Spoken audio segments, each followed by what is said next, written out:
Mbak belum lama ya tinggal di sini. Kata si driver itu lagi kayak gitu, Nat. Oh iya Pak, saya memang masih baru kok di sini. Oh gitu. Aman-aman aja kan Mbak, katanya.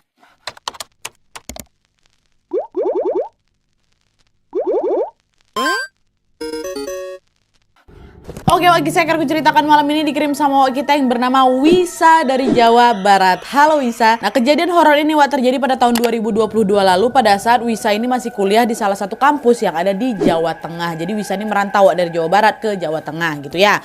Nah, karena merantau Wak, Wisa ini tuh tinggallah di sebuah kos-kosan yang tidak terlalu jauh dari kampusnya.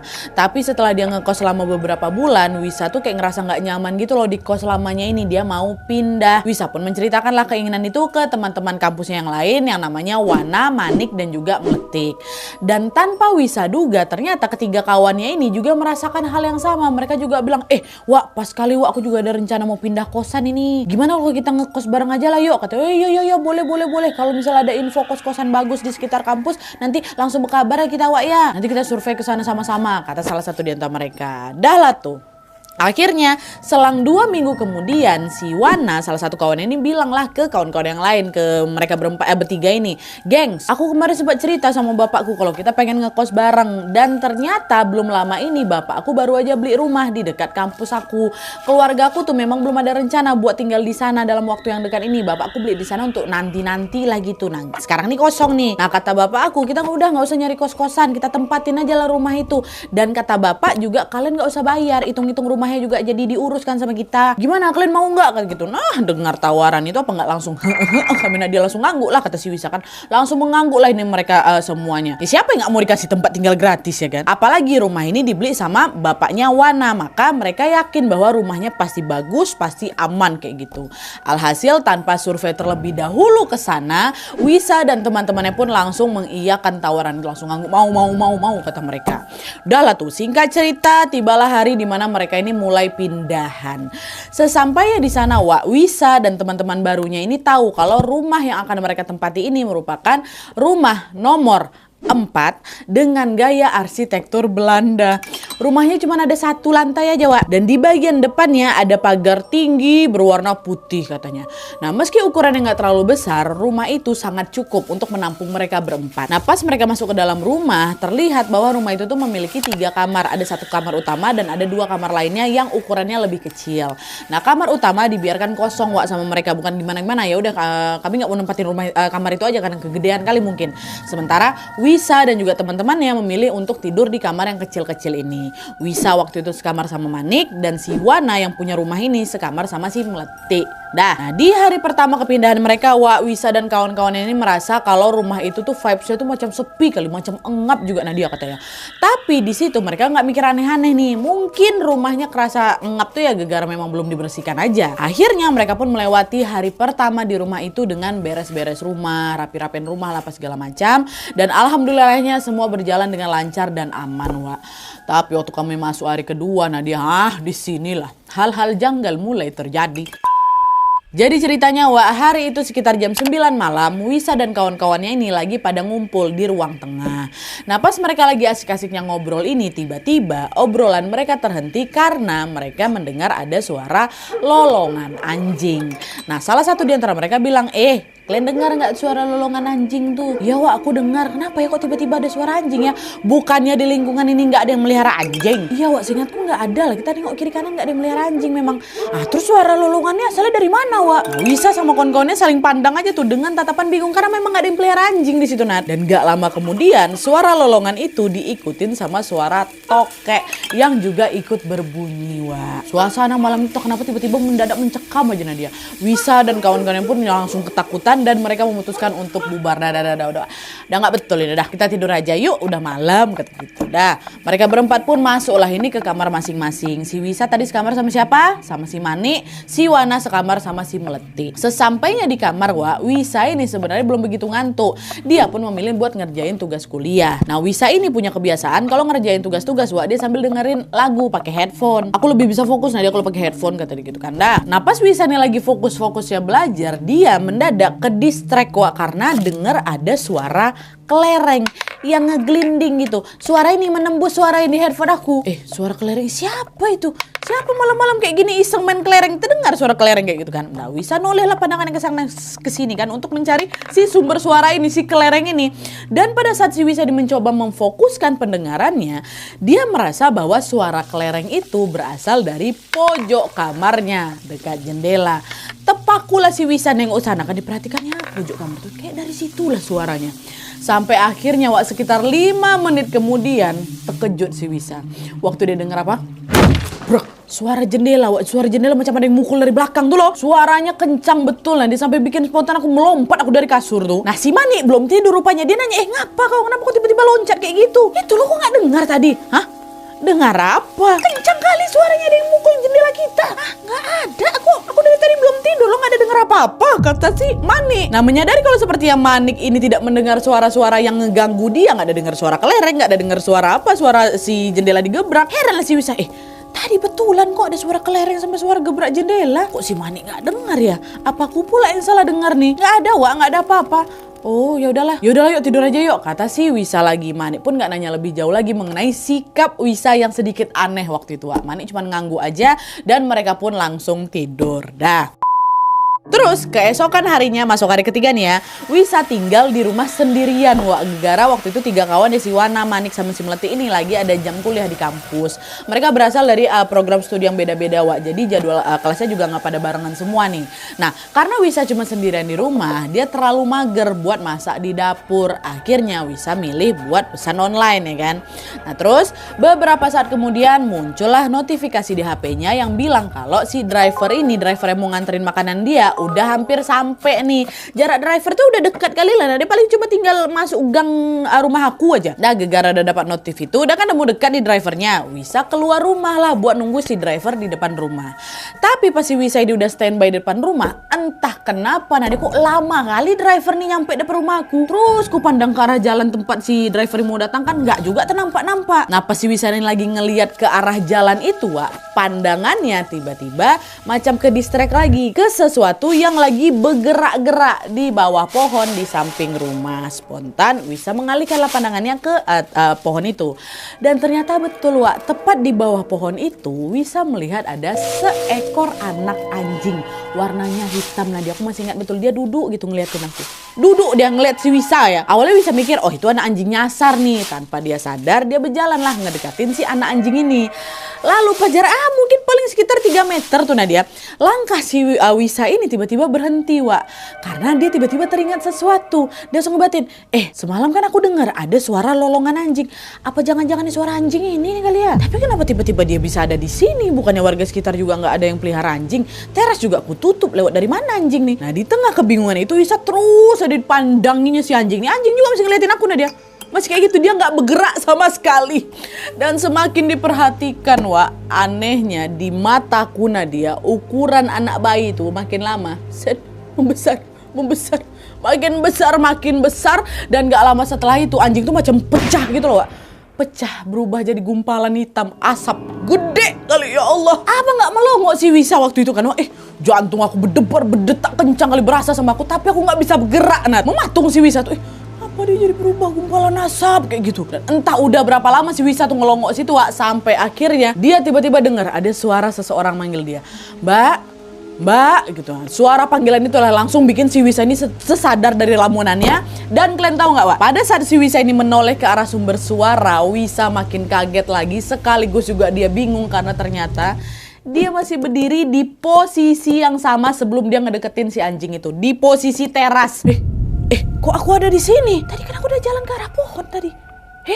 Masih di sini aku? Sejak kapan aku balik ke sini? Gitu Wak. Jadi tadi itu kan si Wisa tuh jalan ngedeketin anjing kan Wak. Tapi waktu dia sadar itu dia udah ada dekat depan teras. Nah di tengah kebingungan itu suara orang yang manggil dia itu terdengar lagi.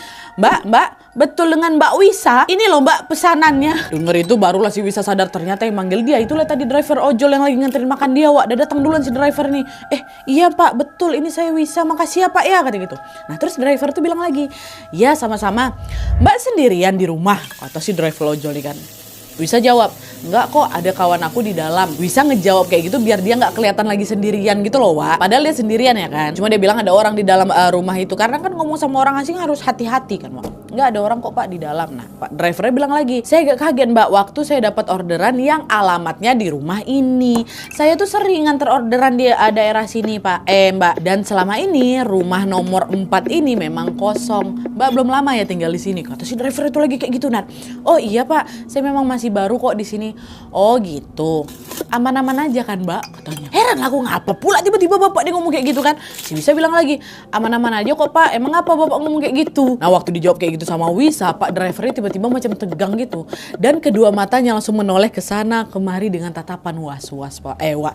Lalu dia bilang lagi, Mbak, saya pernah dengar cerita dari warga sekitar, katanya rumah ini, rumah nomor 4 ini ada penunggunya Mbak. Konon si sosok itu udah dipindahin ke pohon samping rumah katanya. Hah? Masa iya Pak? Sosok apa tuh, bentuknya kayak gimana? Kepo juga aku Nadia. Kata orang-orang sih bentuknya macam gumpalan asap hitam Mbak. Tapi saya sendiri juga belum pernah lihat langsung katanya. Nah apa yang disampaikan sama si driver itu bikin bulu kuduk si Wisa langsung berdiri. Allah, aku kan tadi baru aja ngelihat gumpalan asap tuh. Jangan-jangan ini nih yang dimaksud sama si bapak nih. Pak, emang gumpalan asap tuh sebenarnya siapa Pak? Apa wujudnya? Nah kalau itu saya nggak tahu pasti Mbak. Saya juga belum pernah lihat kok. Tapi saya pernah dengar dari warga katanya dulu tuh pernah ada orang yang pesugihan Mbak. Terus dia meninggal bunuh diri dekat rumah nih. Nah warga sekitar percaya kalau dia itulah yang sekarang jadi gentayangan. Terus dia jadi gumpalan asap hitam tuh. Mbak hati-hati aja Mbak ya. Jaga sikap dan juga jaga hati selama tinggal di rumah ini. Jangan nyimpan perasaan benci ya Mbak. Karena konon katanya si sosok asap hitam itu suka kali sama orang-orang yang hatinya menyimpan kebencian Mbak. Pokoknya siapapun yang punya rasa benci mudah kali ditempelin sama sosok ini. Tiba-tiba driver tuh ngasih tahu kayak gitu Nadia. Oh gitu Pak ya, oke baik, siap. Makasih banyak Pak ya. Udah Bapak hati-hati, saya mau masuk dulu ke dalam, kawan saya nungguin di dalam kayak gitu. Nah setelah mendengar cerita dari Pak driver itu, Wisa memilih untuk tidak menceritakan hal itu ke teman-teman yang lain. Wah bukan apa-apa, Nadia kami lo baru 3 hari di situ. Nanti aku cerita kalau aku ketakutan gak ada mau tinggal di situ. Macam mana aku sendirian di rumah itu. Wisa pun cuma bisa berdoa semoga dia dan teman-temannya tidak mengalami kejadian apapun lagi. Tapi sayangnya kejadian itu ternyata masih belum berhenti juga Wak. Tepat di malam harinya, langsung di malam harinya kontan setelah Wisa mendengar kisah menyeramkan tadi, sebuah kejadian menyeramkan pun kembali terjadi lagi. Jadi ceritanya malam itu nih berarti di malam ketiga Wak ya. Wisa dan ketiga temannya ini udah masuk lah tidur di kamar masing-masing. Dan FYI Wak, Manik nih teman sekamarnya si Wisa, dia tuh punya kebiasaan, dia sering memakai parfum aroma mint. Selalu make, bahkan kalau mau tidurnya tetap disemprot juga badannya pakai parfum mint tuh Nadia. Jadi kami tuh udah tahu kali kalau ada bau mint berarti ada si Manik gitu ya. Nah malam itu pada saat si Wisa sama si Manik ini sudah tertidur pulas, entah kenapa Wisa ini tiba-tiba kebangun Wak. Nah waktu dia kebangun dengan mata yang masih terkantuk-kantuk, Wisa melihat si Manik kawannya ini turun dari kasur. Dia berjalan keluar kamar. Nah pada saat Manik ini jalan keluar, wangi parfum semerbak, parfum mint itu tuh langsung menguar dari tubuhnya, kecium langsung sama aku. Oh iya si Manik pergi keluar gitu kan. Nah, awalnya di sini Wisa nggak mikir aneh-aneh Wak. Dia tahu kalau yang dia cium ini adalah parfumnya Manik karena Manik juga berjalan kan ke depan kamar atau keluar kamar. Mungkin Manik keluar mau ambil minum di dapur mungkin. Nah, lagi lah si Nisa. Nisa pula Wisa. Tapi waktu Wisa membalikan badan untuk tidur menyamping Wak, disitulah jantung aku udah macam mau copot Nadia. Si Manik lagi tidur di samping aku. Kok ada dia di sini? Kalau si Wisa masih tidur di sini, tuh tadi siapa yang keluar tuh? Siapa yang keluar kamar tuh? Di situ Wisa langsung sadar kalau dia lagi diganggu lagi. Wah, Manik loh dia tidur di sebelah dia. Tapi meskipun Wisa udah ketakutan setengah mati di situ, dia nggak tega Wah ngebangunin si Manik. Akhirnya udah aku tutup muka aku pakai selimut, tidurlah aku lagi. Nadia untung bisa tidur tuh. Nah dah tuh, keesokan harinya Wisa sama kawan-kawannya kumpul lagi lah itu, ngobrol lagi lah di ruang tengah seperti biasa kan.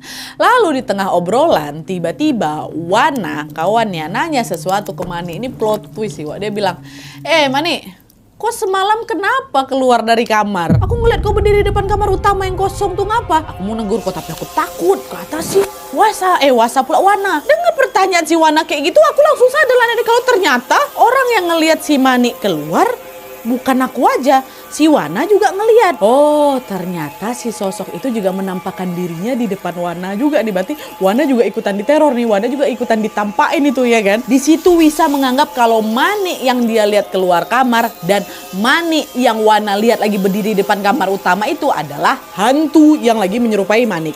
Iya kan? Tapi kalian tahu nggak setelah itu si Manik bilang apa? Iya Wak, semalam aku keluar kamar. Aku juga bingung tuh ngapa pula tiba-tiba aku keluar ya. Mungkin aku tidur sambil jalan ya.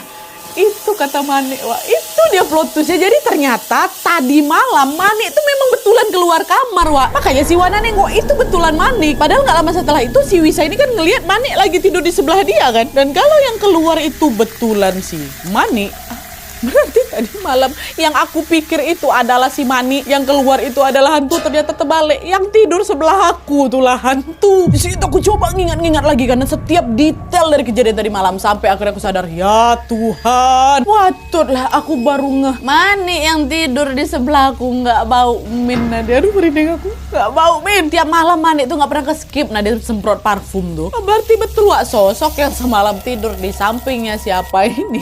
Bukan Manik, itulah dia hantu ya. Nah menyadari kalau tadi malam itu dia tidur sama hantu, lagi-lagi di situ Wisa memilih untuk tutup mulut doa. Alasannya sama Wisa nggak mau ketiga temannya ikutan takut juga ya kan. Astagfirullahaladzim, udahlah, aku simpan sendiri aja lah. Dia pun terus tuh nyimak obrolan teman-temannya dengan bersikap seolah tidak terjadi apa-apa. Nah, pas mereka lagi asik-asik ngobrol ini, tiba-tiba terdengar ada telepon masuk di HP-nya si Meleti ya, si Meleti. Meleti pun berjalan menjauh dari kawan-kawannya dan mengangkat telepon itu. Wisa, Wana sama si Manik nggak tahu nih siapa orang yang lagi ditelepon sama si Meleti nih. Tapi yang jelas, yang paling kuingat Nadia, nggak lama setelah telepon itu ditutup, wajahnya si Meleti ini merah padam dan dia langsung masuk ke kamar sambil banting pintu. Kenapa Meleti Wak? Lagi ada masalah apa dia? Kata si Wisa kan. Nggak tahu. Tapi tadi ku tengok mukanya memang macam orang marah sih Wak. Ya udahlah, jangan diganggu dulu, biarin aja lah Meleti sendirian sampai emosinya mereda. Mungkin dia memang lagi ada masalah, dia lagi pengen sendirian. Tuh, dah nih. Nggak lama setelah itu, mereka bertiga pun bubar lah ini Wak, melanjutkan aktivitas masing-masing. Ya. Nah masih di hari yang sama nih, di hari itu pada malam harinya tapi Wisa dan Manik udah berada di kamar ya kan. Nah pada saat itu mereka sibuk sendiri-sendiri Wak. Wisa lagi nge-scroll YouTube, sementara Manik lagi belajar materi kuliahnya. Nah pas mereka lagi asik-asik dengan aktivitas masing-masing ini, tiba-tiba untuk kedua kalinya Wisa mendengar ada suara kelereng lagi. Klining. Maaf. Nah, suara kelereng itu terdengar macam lagi ngegelidik di depan pintu kamar kami. Nah, denger itu Wisa langsung refleks nengok ke arah si Manik buat mastiin Manik dengar juga nggak. Nah, waktu ku tengok dari ekspresinya kelihatan si Manik ini cemas. Wak, dengar kau? Malah Manik yang nanya. Oh, berarti dengarnya. Iya Wak, aku dengar. Suara kelereng kan? Iya Wak. Kelereng siapa tuh? Mana di antara kita yang punya kelereng? Diamlah mereka berdua saling berpandang gegara bingung. Ayah. Nah terus gak lama kemudian Wak, mereka mencium ada aroma dupa yang pekat kali Nadia menguar masuk ke dalam kamar kami. Di situ Manik makin ketakutan. Wah, bau dupa. Aku paling gak kuat sama bau dupa. Tolonglah matiin dupa ya, tolonglah Wak. Kata si Manik. Panik kan si Manik, ketakutan dia Wak. Nah akhirnya Wisa lah memberanikan diri Wak untuk keluar kamar dan mencari nih siapa yang membakar dupa malam-malam nih. Di mana nih sumbernya gitu kan. Nah tapi Wisa keluar sendiri Wak. Manik tetap dalam kamar, takut kali si Manik Wak. Nah lalu pas si Wisa ini mengikuti arah bau dupa, ternyata bau itu berasal dari kamar utama yang kosongnya. Siapa yang nyalain dupa dekat kamar nih? Nah karena takut terjadi sesuatu, udah gak enak betul perasaan aku kan. Wisa pun manggil lah kawan-kawan yang dibilang, Manik, Wana, Meleti, sini kalian semua lah. Aku gak berani sendirian di sini. Kata dipanggil lah 3 kawan ini. Nah gak lama kemudian Wana sama si Manik datang Wak, nyusul juga ke depan kamar utama itu. Kok cuma berdua yang datang? Mana si Meleti? Nah Wana sama si Manik ngegeleng. Gak tahu aku. Apa jangan-jangan Meleti pula yang bakar dupa di kamar utama nih? Yuk kita cek yuk, takut pula aku Meleti kenapa-napa. Udah deg-degan kali kemana deh. Akhirnya mereka pun memberanikan diri buka pintu kamar utama. Dan pada saat pintu itu terbuka, disitulah mereka bertiga melihat Meletik dalam keadaan lagi merangkak sambil ngegigitin banyak dupa Wak di mulutnya. Meletik yang sadar kalau pintunya diterbuka Wak langsung ngamuk di situ. Wah. Cuman anehnya suara amukan si Meletik ini terdengar macam suara laki-laki. Nah disitulah mereka bertiga sadar kalau alamak kesurupan si Meletik. Di situ Wak Meletik masih dalam keadaan merangkak ngegigit dupa itu diperhatikannya satu-satu kawan.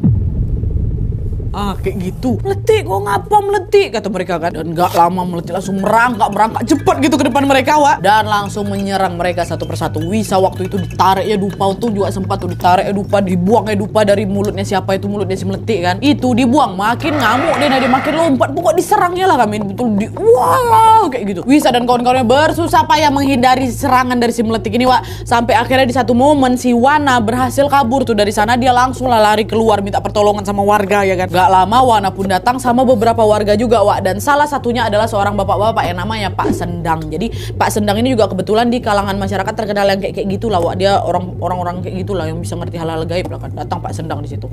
Nah, pas mereka semua sampai di rumah, Wak, waktu itu kondisinya meletik ini masih kesurupan, masih nyerang aku sama si Mani. Nah, melihat hal itu Pak Sendang pun langsung teriak, berhenti, jangan kau serang mereka, kata. Pak Sendang langsung menghampiri meletik dan menahan tubuhnya agar nggak menyerang si mereka berdua lagi. Pak Sendang ngomong gini, mau apa kau? Kenapa berulah lagi? Kan udah dikasih, katanya. Entah apa maksud dikasih itu Nadia ya, aku juga nggak tahu sampai sekarang. Tapi yang jelas sosok ini ngomong lagi, kalian semua bohong. Kalian mengunci aku di sini dan itu membuat aku sakit. Kau memang harus dikunci, gara-gara kau suka ganggu anak-anak kami, kata Pak Sendang lagi. Nah, setelah mengatakan hal itu, Pak Sendang pun macam dipegangnya kepala meletik itu kan, Wak, cengkramnya kayak gitu, zat. Lalu tangannya Pak Sendang ini macam narik sesuatu gitulah dari kepalanya meletik.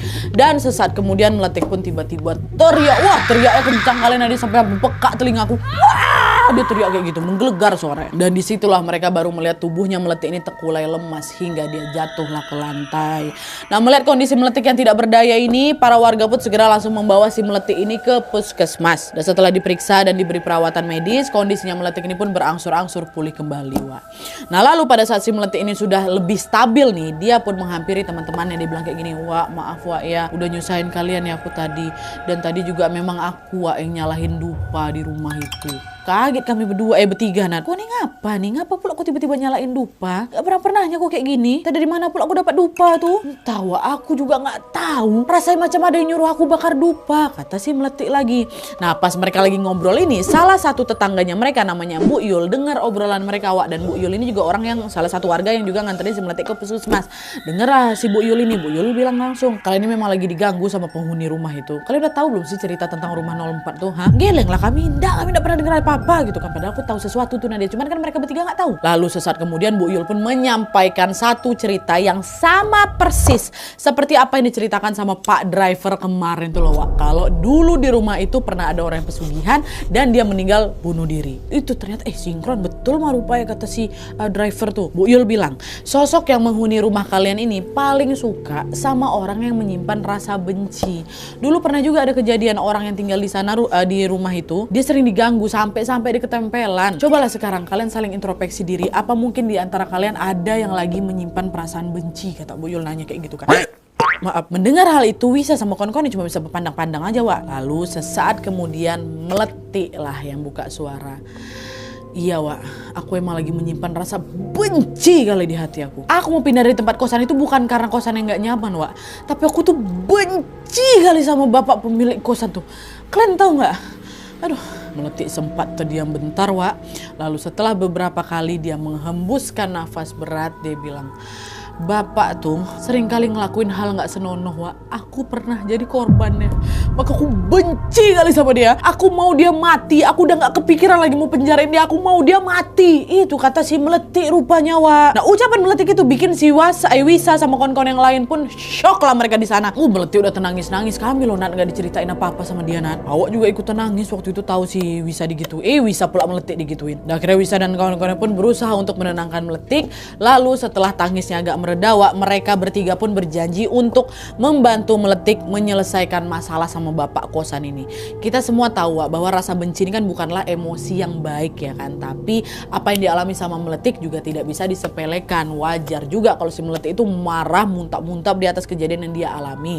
Dan sembari meletik berusaha mengobati traumanya, kali ini meletik yakin untuk bisa menindaklanjuti kasus ini lewat jalur hukum setelah ditenangin sama si kawan-kawannya. Adalah tuh kan akhirnya setelah mereka mengalami teror yang sangat menyeramkan ini, Wisa dan kawan-kawannya pun tetap balik lagi, Wak, ke rumah 04 itu. Selama beberapa waktu lamanya mereka tinggal di sana, dan konon katanya sosok yang meneror mereka juga masih ada kok di rumah itu. Masih. Tapi kali ini Wisa dan teman-temannya nggak takut, Wak. Mereka punya Tuhan dan mereka juga makin rajin lagi beribadah dan mereka sangat yakin kalau Tuhan akan selalu melindungi mereka. Gangguannya masih ada kok Nadia, tapi kami lebih berani aja gitu loh. Oke Wak, jadi itu tadi pengalaman horor yang dialami sama Wisa dan juga kawan-kawannya pada saat tinggal di rumah 04 ini. Sebuah pengalaman yang tentunya tidak akan pernah mereka lupakan. Nah soal kelereng tuh kelereng apa? Wisa nggak tahu Wak, tapi yang jelas suara kelereng itu sesekali masih terdengar kok setelah kejadian itu. Masih terdengar tiap malam klining suara kelereng. Meski ada banyak sekali kejadian menyeramkan yang bikin mereka takut Wak, dengan tinggal di sana mereka juga sudah mendapatkan satu pelajaran besar tentunya, yaitu jangan pernah memelihara rasa benci.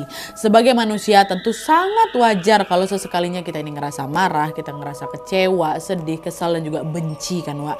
Tapi kita juga perlu tahu gimana caranya mengelola semua emosi itu. Anggaplah semua emosi itu sebagai tamu yang datang dan pasti akan pergi kok. Jangan disimpan terlalu lama di dalam hati Wak, karena akan merugikan diri kita sendiri gitu ya. Semoga Wak semua juga bisa mengambil pelajaran dari kisah ini.